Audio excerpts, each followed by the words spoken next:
Good morning बच्चों, कैसे हैं आप बच्चों। आज हम क्लास 7th का वसंत का 6वां पाठ पढ़ेंगे, रक्त और हमारा शरीर। इस पाठ के लेखक हैं यतीश अग्रवाल। यद्यपि इस पाठ को हमने पिछले वीडियो में पढ़ा भी था, तथापि उस वीडियो की कुछ खास बातें हम आपको बताएंगे। उसके बाद इस पाठ का अगला भाग हम पढ़ेंगे। जैसा कि आप जानते हो, रक्त और हमारा शरीर पाठ में हमने जाना था कि अनिल और दिव्या दो भाई बहन होते हैं। तो जो दिव्या है उसको शरीर में कमजोरी हो जाती है, तो अनिल उसका जांच करवाने के लिए ले जाता है डॉक्टर दीदी के पास में, जहां उसको पता चलता है कि दिव्या को एनीमिया हो गया है। तब अनिल दिव्या से डॉक्टर दीदी से एनीमिया के बारे में कुछ जानता है। ये जानने की कोशिश करता है कि एनीमिया क्या है और ये कैसे होता है। तो बच्चों, हमने जाना था कि एनीमिया खून की कमी होती है शरीर में, और पर्याप्त पोषक आहार न लेने से शरीर में खून की कमी हो जाती है। फिर इसमें डॉक्टर दीदी ने बताया था कि एनीमिया किन कारणों से हो सकता है। तो जिसमें उन्होंने बताया था कि पौष्टिक आहार की कमी, दूषित जल से, दूषित खाद्य पदार्थ से, या नंगे पैर घूमने से, या साफ़ सफाई से खाना ना खाएं आदि कारणों से एनीमिया हो सकता है। फिर डॉक्टर दीदी ने ये भी बताया था कि शरीर में जो हमारे खून होता है उसके कितने भाग होते हैं। इसे भानुमति का पिटारा कहा था उन्होंने। भानुमति का पिटारा क्यों कहा था ये भी हमने आपको बताया था। तो आइए हम जानते हैं इस पाठ में अब आगे क्या है।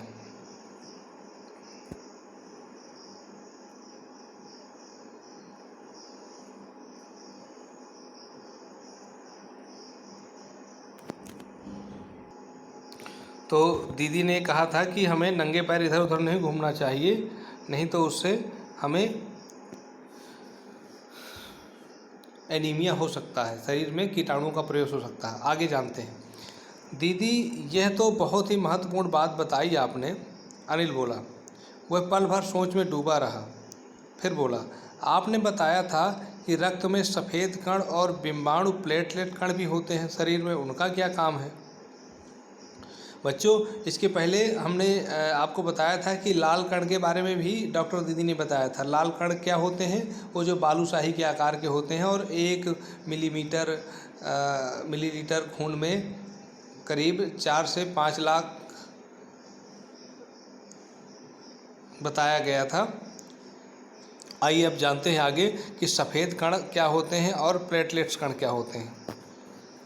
दीदी बोली, सफ़ेद कण वास्तव में हमारे शरीर के वीर सिपाही हैं। जब रोगाणु शरीर पर धावा बोलने की कोशिश करते हैं,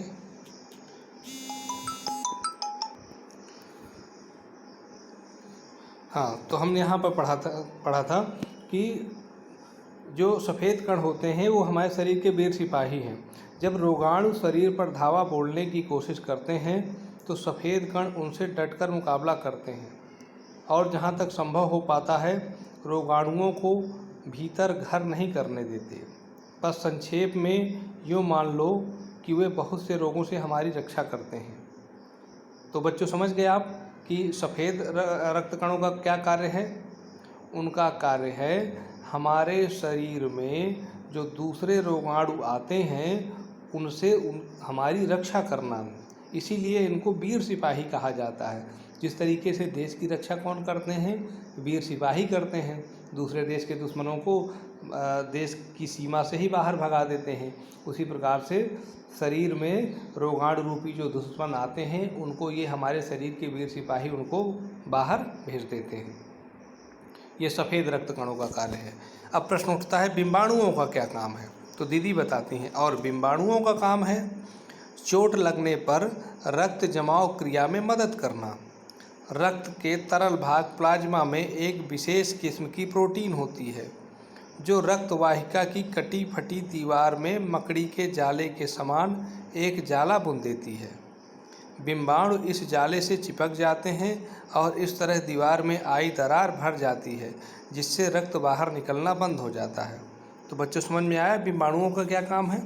जैसे शरीर में कहीं चोट लग जाती है या शरीर कट जाता है तो वहाँ से खून निकलने लगता है। तो खून जब निकलता है तो उसको बंद कौन करता है? बंद करने का काम होता है बिंबाणुओं का। कैसे? कि जो हमारे रक्त के तरल भाग में एक प्लाज्मा होता है और उस प्लाज्मा में एक प्रोटीन होती है। तो जहाँ से हमारी रक्त वाहिका कट जाती है तो उस दीवार में वो प्रोटीन जा कर के मकड़ी का जाला जैसे लगा देती है और ये बिंबाणु जा कर के उस जाले में जो छिद्र होते हैं उसमें चिपक जाते हैं और इस प्रकार से रक्त बहना बंद हो जाता है। तो मुख्य कार्य है बिंबाणुओं का शरीर से जो जब रक्त बाहर निकलता है उसको रोकने का कार्य है, यानी थक्का जमाने का कार्य है रक्त में। चलिए अब आगे जानते हैं। अनिल बोला, दीदी लेकिन घाव गहरा हो तब तो खून बहता ही चला जाता है। बिल्कुल सत्य बात है।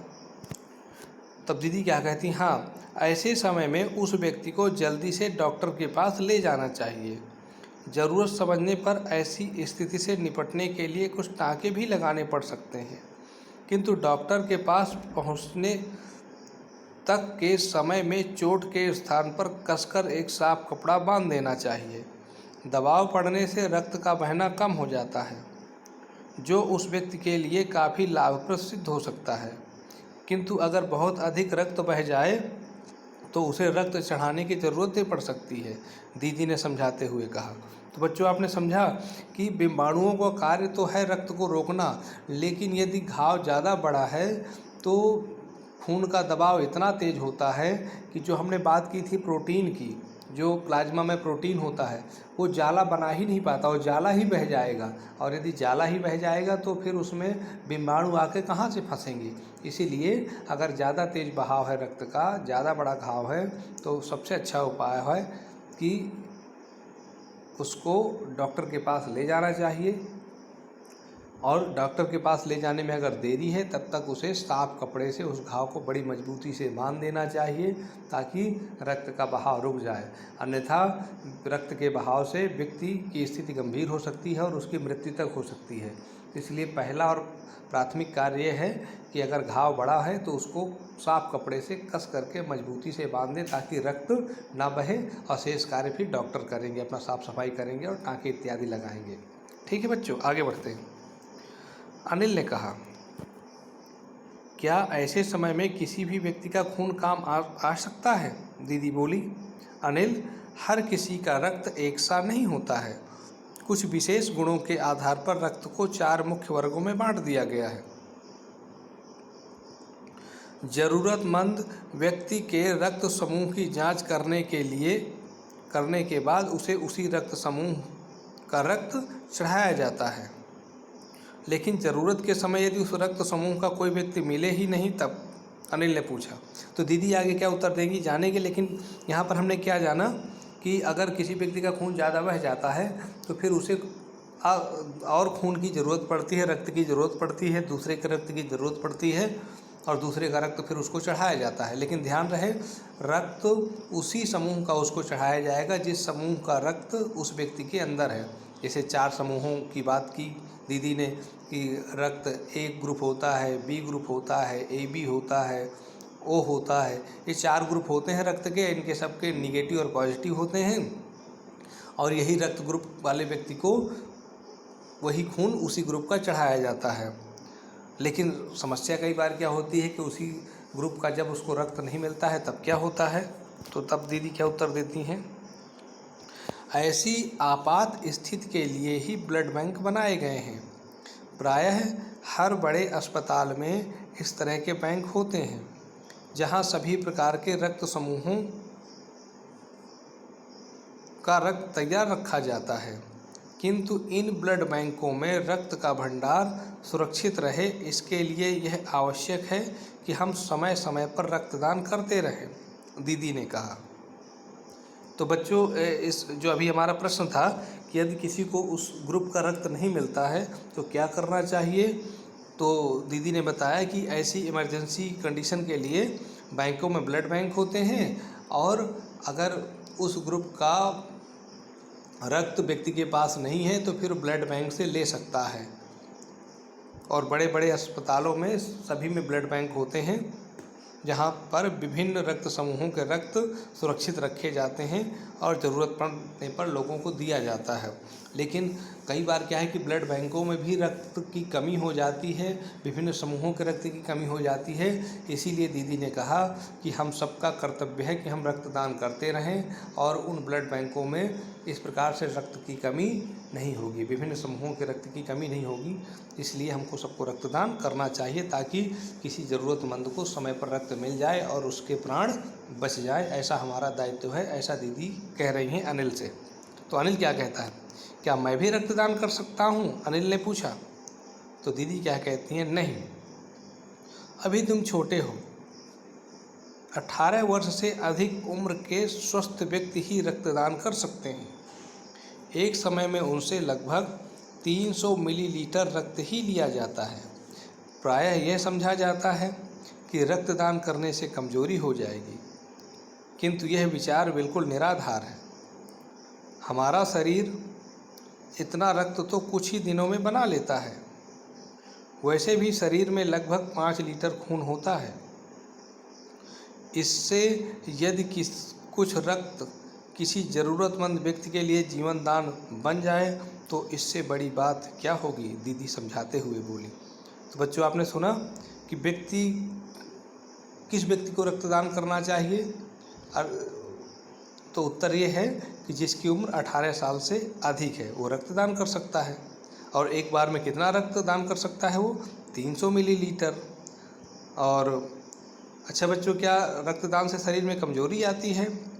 तो दीदी ने बताया ये निराधार है, रक्तदान से शरीर में कमजोरी नहीं आती है। अच्छा, एक स्वस्थ शरीर में लगभग कितने लीटर खून होता है? तो इसका उत्तर है 5 लीटर खून होता है। तो यहाँ तक हमने यही समझा कि हर व्यक्ति को समय समय पर रक्तदान करना चाहिए, जिससे ज़रूरतमंद को रक्त मिल जाए। बहरहाल आगे, फिर तो बड़ा होने पर मैं नियमित रूप से रक्तदान किया करूँगा, अनिल ने कहा। शाबाश अनिल, डॉक्टर दीदी ने अनिल की पीठ ठोकते हुए कहा। तो बच्चों, इस पाठ के लेखक हैं यतीश अग्रवाल और उन्होंने हमें इस पाठ में बताया कि रक्त क्या होता है और उसका हमारे शरीर से क्या संबंध होता है, हमारे शरीर की किन आवश्यकताओं की पूर्ति करता है रक्त, उसके क्या स्वरूप होते हैं, हमें रक्तदान कब करना चाहिए, क्यों करना चाहिए, ब्लड बैंक क्या होता है, रक्त के जो विभिन्न अवयव होते हैं, लाल रक्तकण, सफ़ेद रक्तकण, बिंबाणु इत्यादि, उनके क्या कार्य होते हैं, ये सब हमने इस पाठ में जाना। तो आपको कितना समझ में आया है, इस बात का मूल्यांकन करने के लिए इसमें जो कुछ प्रश्न दिए गए हैं उनके उत्तर आपको लिख करके भेजने हैं। आइए जानते हैं। चलिए, पहला प्रश्न, रक्त के बहाव को रोकने के लिए क्या करना चाहिए? तो इसका उत्तर इस प्रकार से आप लिख सकते हैं कि रक्त के बहाव को रोकने के लिए हमें घाव को सफ़ेद साफ सुथरे कपड़े से बांध देना चाहिए और उस व्यक्ति को तुरंत अस्पताल ले जाना चाहिए, डॉक्टर के पास, ताकि डॉक्टर उसका समुचित इलाज कर सके। तो उम्मीद है उत्तर आपसे बन जाएगा। ये लिखना ज़रूरी है कि उसको साफ कपड़े से घाव को बांधना है और समय पर हॉस्पिटल पहुंचाना है, डॉक्टर के पास। ये 2 बिंदुओं के आधार पर आपको उत्तर लिखने हैं। दूसरा, खून को भानुमति का पिटारा क्यों कहा जाता है? तो पिछली वीडियो में मैंने इसका उत्तर बताया था, फिर भी बताता हूँ दोबारा। भानुमति का पिटारा जिस प्रकार से होता है उसमें विभिन्न प्रकार की चीज़ें एक पिटारे में भरी होती हैं। पिटारा मतलब एक डिब्बा कह सकते हो या एक गठरी कह सकते हो। उसमें विभिन्न प्रकार की विरोधी प्रकृति की तमाम चीज़ें भरी रहती हैं। एक तरीके से कबाड़ जिसको आप कह सकते हो। उसमें अगर किसी चीज़ को ढूंढना हो तो बहुत समय लगेगा, ढूंढे नहीं मिलेगा। उसी प्रकार से खून भी भानुमति का पिटारा है कि अगर आप किसी एक कण को देखना चाहें तो जल्दी दिखेगा ही नहीं, क्योंकि उसमें प्लाज्मा है, सफ़ेद रक्तकण, लाल रक्तकण, बिंबाणु है ना। तो इस तरीके से सब एक दूसरे में मिले हुए रहते हैं। इसी वजह से लेखक ने उसे भानुमति का पिटारा कहा है। और एनीमिया से बचने के लिए हमें क्या क्या खाना चाहिए? तो हमने पिछले वीडियो में आपको बताया था कि हमें पोषक आहार लेना चाहिए, जिसमें हरी सब्जी, फल, दूध, अंडा, मछली इत्यादि। पेट में कीड़े क्यों हो जाते हैं, इनसे कैसे बचा जा सकता है? तो पेट में कीड़े होते हैं दूषित जल पीने से, दूषित खाद्य पदार्थ लेने से, बिना हाथ धोए खाना खाने से, या गंदी जगह पर रहने से, या नंगे पैर घूमने से। ये पेट में कीड़े होने के मुख्य कारण हैं और इनसे बचने के वही कारण हैं, इनसे बचने के उपाय वही हैं जो इसके कारण हैं। उन कारणों का निवारण कर दीजिए तो आप बच जाएंगे। जैसे आप साफ़ सुथरा पानी पीजिए, साफ़ सुथरा खाना खाइए, हाथ साफ करके खाइए, नंगे पैर मत घूमिए और अपने आसपास सफाई बनाए रखें, तो निश्चित रूप से इनसे बचा जा सकता है। और पांचवा, रक्त के सफ़ेद कणों को वीर सिपाही क्यों कहा जाता है? तो मैंने ये उत्तर बताया था, दोबारा बता रहा हूँ कि जिस प्रकार से किसी देश की रक्षा उसके वीर सिपाही करते हैं, देश के बाहर से आने वाले दुश्मनों से देश की रक्षा करते हैं देश की सीमा पर रहकर, उसी प्रकार से जो रक्त में सफ़ेद कण होते हैं वो शरीर के बाहर से आने वाले रोगाणुओं से हमारी रक्षा करते हैं। जब भी रोगाणु हमारे शरीर पर हमला करते हैं तो ये सफ़ेद रक्तकण उनको पराजित कर देते हैं और उन रोगाणुओं से हमारी रक्षा करते हैं। लेकिन अगर जिस दिन हमारी ये सफ़ेद रक्तकण हार जाते हैं ना, तभी हमको बीमारी आ जाती है, बुखार आ जाता है, हैजा हो जाता है, टीबी हो जाती है, दूसरी बीमारियां हो जाती हैं, तब जब हमारे सफ़ेद रक्तकण कमज़ोर पड़ जाते हैं। इसलिए हमको हमेशा पोषक आहार करना चाहिए, अपना पोषण करते रहना चाहिए, अच्छा खाना पीना करना चाहिए, तभी हमारे सफ़ेद रक्तकण मजबूत होंगे और हमें बीमारियों से हमें बचाएंगे। तो उम्मीद है आपके समझ में आ गया होगा उत्तर कि रोगाणुओं से रक्षा करने के कारण इनको वीर सिपाही कहा जाता है। और ब्लड बैंक में रक्तदान से क्या लाभ होता है? तो आप जानते हैं ब्लड बैंक क्या होता है। अस्पताल में वह स्थान जहां पर रक्त इकट्ठा करके रखा जाता है, विभिन्न समूहों के रक्त वहां पे रहते हैं।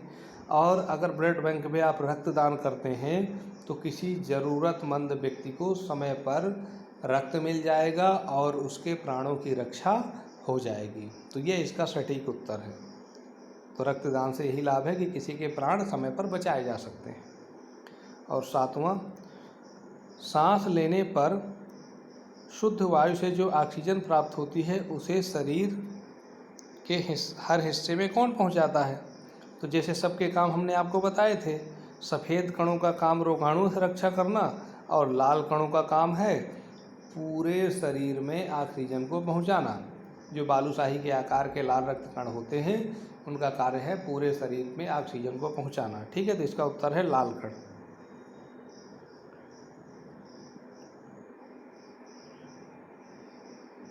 तो इस प्रकार से अब जैसे हम यहाँ पर देखें, रक्त में हीमोग्लोबिन के लिए किस खनिज की आवश्यकता पड़ती है? तो लोहा की आवश्यकता पड़ती है, आयरन जिसको आप बोलते हैं। और दूसरा है बिम्बाणु, प्लेटलेट की कमी किस बीमारी में पाई जाती है? तो ये डेंगू में पाई जाती है। जब डेंगू हो जाता है व्यक्ति को तो उसके प्लेटलेट कम हो जाते हैं और व्यक्ति से उठा बैठा नहीं जाता है, बहुत कमज़ोर हो जाता है व्यक्ति। तो इस प्रकार से ये 2 प्रश्न हो गए, ये कर लेना है। और अब आगे मैं देख रहा हूँ, अगर कोई ज़रूरी है आपके करने लायक तो कर सकते हैं, नहीं तो फिर जब स्कूल खुलेगा तब हम इन पर चर्चा करेंगे। ठीक है, लिखने वाले नहीं हैं, केवल ये चर्चा करने वाले हैं। तो बस आज की वीडियो में केवल इतना ही। इन प्रश्नों के उत्तर आप लिख करके मुझे भेजिएगा और इसके बाद फिर हम शेष अगले वीडियो में बताएंगे, आपको अगले पार्ट की चर्चा करेंगे। तो इस वीडियो में केवल इतना ही। आपने इस वीडियो को देखा, इसके लिए आपका बहुत बहुत धन्यवाद।